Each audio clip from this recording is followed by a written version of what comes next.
Hello friends! We're on a quest to raise the percentage of players that have beaten Oxygen Not Included, which means they completed the final objective by sending a rocket to the temporal tear without using sandbox tools or debug commands. We started at only 1.4%, and I need your help to raise that number.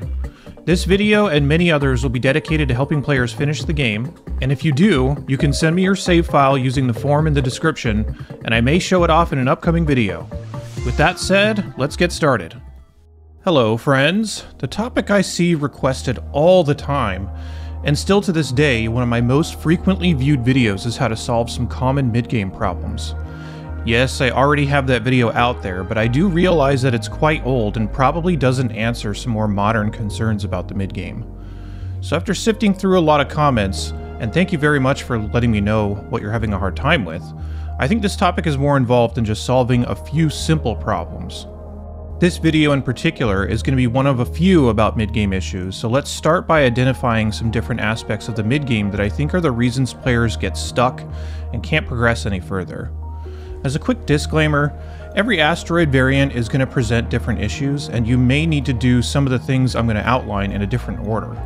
I'm going to be addressing mid-game issues from the lens of the first asteroid in the base game, and I would very strongly recommend completing this asteroid before trying any other DLCs or other asteroids, because all those are going to rely on your knowledge of completing a default base game run. Okay, let's start by identifying the three most common issues contributing to the widespread mid-game struggles. First of all, the idea of what the mid-game actually is seems a little nebulous to me. I think some aspects of what early game is are pretty obvious, like creating a basic oxygen setup or growing the first basic types of food, or maybe generating power from something other than manual generators. I think we need to establish what being in the mid-game actually means and make sure everyone's getting there with the same boxes checked, because missing out on a critical system or setup can definitely gimp the rest of your mid-game without you even knowing it. This video in particular will mostly be about having a solid early game so you can properly transition into mid-game, because if you think you're in the mid-game but you haven't completed all of your early game prep work, it's kind of like frosting a cake that isn't done baking. It's just going to be a mess and fall apart. Secondly, I'm pretty consistently seeing people saying that they're in the mid-game but don't know what to do next.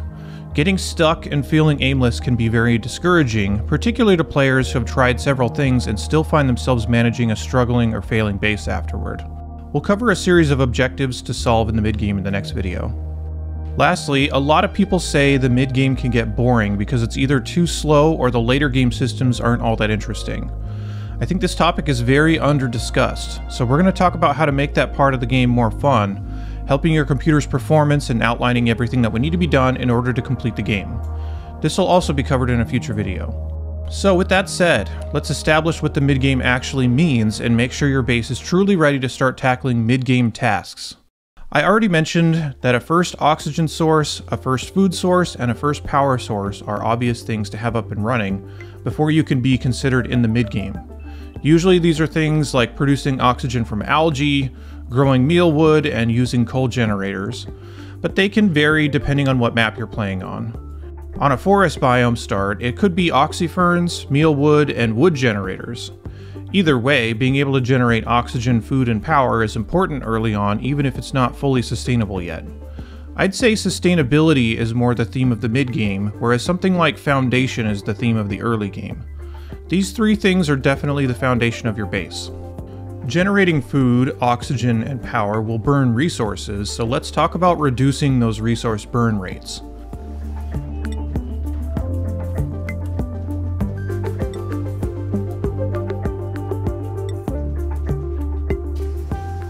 Wasting resources producing oxygen is usually pretty hard to do, so no real notes there. But for food specifically, make sure you have a reasonable balance of food so that you're not running out, but also not producing so much that a lot of it goes bad. You could do the math on how much food is needed assuming everything ran perfectly, but I'd say just to do your best to estimate and adjust as you go, because nothing ever runs perfectly. A little bit of food waste is fine, but a lot of food waste is potentially a colony killer.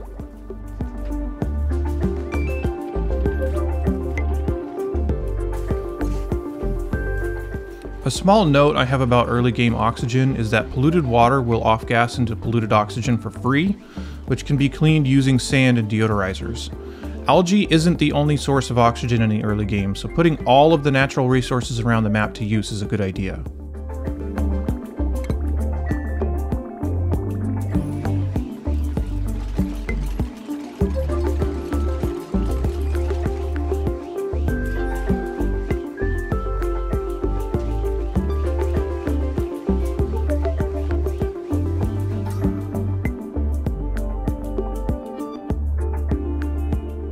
My main note for power is to use a smart battery. I cannot recommend this enough because otherwise your power generators will be constantly running and burning resources even when you don't need more power.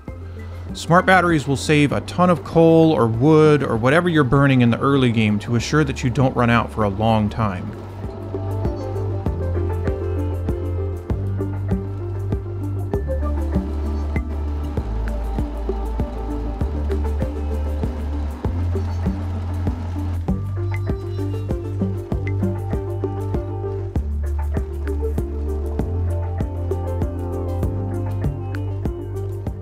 Alright, next, let's throw cooking on this list.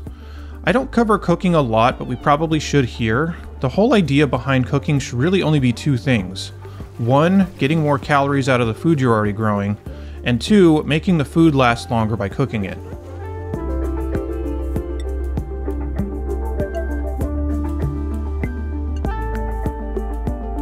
I'm also going to mention this later when I cover a lot of common traps that newer players fall into. But unless you're 100% desperate and your colony is about to crumble, never ever make mush bars or lice loaf.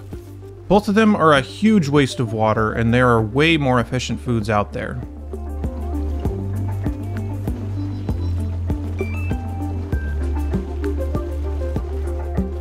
Let's get another fairly obvious one out of the way: research. This is something you should be cranking on pretty hard in the early game, just so you can get access to buildings and tech that you're going to want earlier rather than later. I always recommend the first 3 duplicants to focus on building, digging, and researching, keeping each duplicant busy with those 3 tasks as much as possible. I always like to say at this phase of the game, keep your research spinning, and keeping it going is more important than what you're specifically researching. If you have a duplicant on a high researching priority and with good attributes to make researching quick, you can really blow through the research tree faster than your duplicants can keep up with actually building and using the things you're unlocking. This is a good thing, and just keep it rolling when your base is small so you have things available when you actually need it. So another aspect of early game is satisfying basic morale needs, and if you don't do this, your duplicants will be stressed and causing all kinds of problems. One of the easiest ways to solve this is to make sure that they have access to as many different rooms as possible on a regular basis. Some easy ones to get out of the way early are a nature reserve, a great hall, a barracks, and a bathroom. This alone should allow your duplicants to get up into the mid-teens without stressing them out too much. Picking duplicants that have a wide range of useful interests is also helpful. Of course, if you overdo it, you can also reset them with a skill scrubber with no real consequences.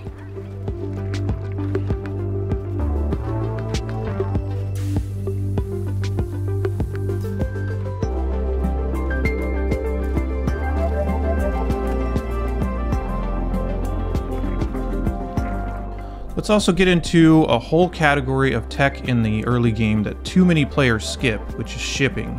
This seems optional or overly fancy, but I think we should widely accept that this is vital to having a base running smoothly because so many tasks around the base can be performed by machinery rather than having duplicants run around constantly.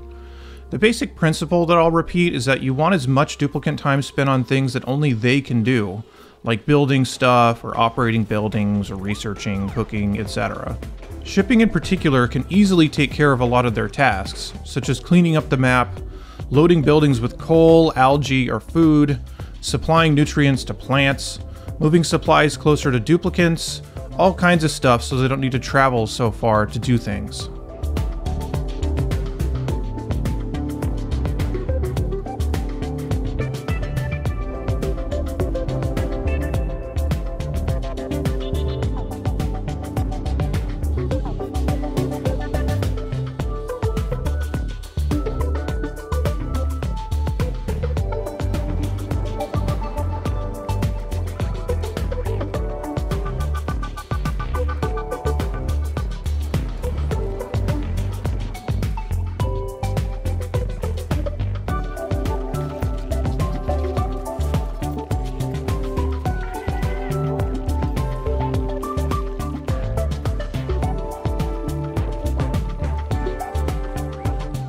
I'm also going to include one that kind of belongs in every phase of the game, but I'm going to mention it here, and that is automation. I have an entire video about automation basics, but the general idea is that it's useful to prevent overusing power and to reduce time that duplicants are doing stuff that could be automated. The power savings alone, with some small adjustments, will make your mid-game so much easier. Another problem that you'll want to deal with sooner or later is getting rid of the buildup of carbon dioxide, chlorine, and some other junk gases that'll clog up the bottom of your base. A simple ventilation system will deal with this, and you can send all of the gases that you don't want out into space. Digging to the top of the map may take a little while on bigger asteroids, but it's worth it to have access to a point of the map that you can effectively use to delete gases or liquids that you don't want. Alternatively, you can use a carbon skimmer if you want, but that only solves part of the problem by deleting the carbon dioxide, whereas a full ventilation system will get rid of any gas that you don't want. And you can also use the ventilation system to store extra gases in case you wanted to use them for anything, such as carbon dioxide for rockets and spaced out, or chlorine for a bunch of different reasons.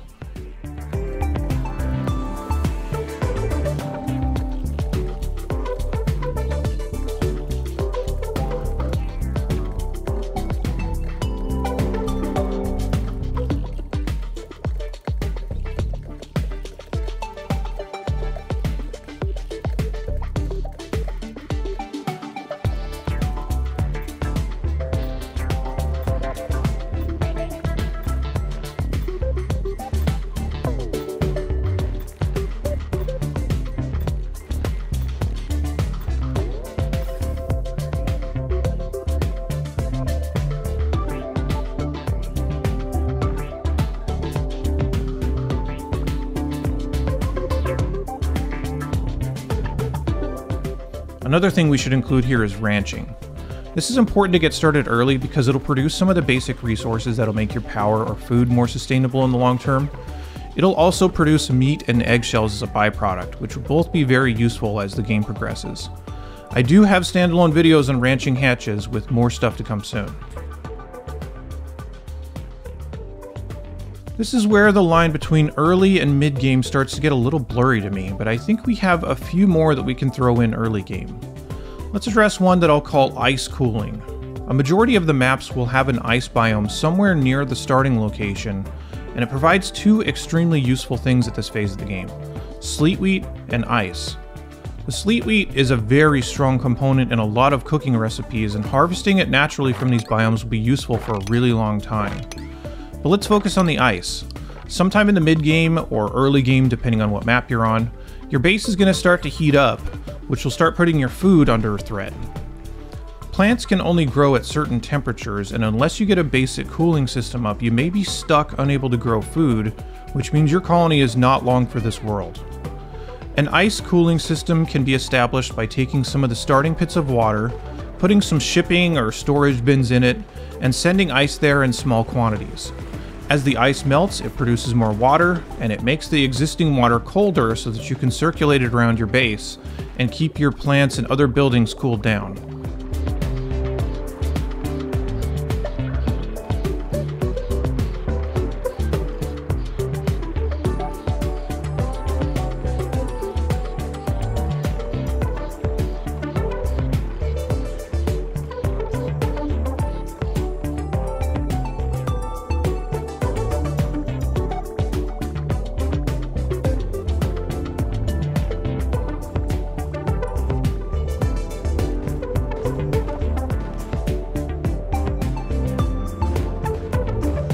Another one that I debated but couldn't really find a great place to put it are fire poles.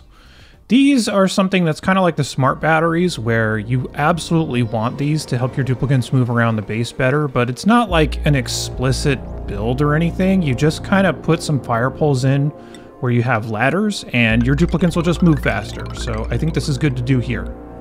Alright, I think this is the last thing we could classify as an early game priority, and that is reed fibers. These are going to be important for atmosuits, which will allow your duplicants to enter parts of the map that would otherwise hurt them. Getting these started early is going to help out quite a bit while you're dealing with other problems, and the two major sources, at least in the base game, are thimble reeds and drekos. Drekos are great if you can ranch them because they also produce eggshells, they produce a lot of meat, and they can even produce plastic.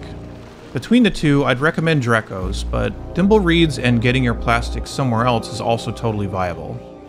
If you find any naturally growing Thimblereeds around the map, you can just leave them alone, and over time they will produce a decent amount of reed fibers. Alright, I think that's the full list of systems you'll need before you ever enter the mid-game.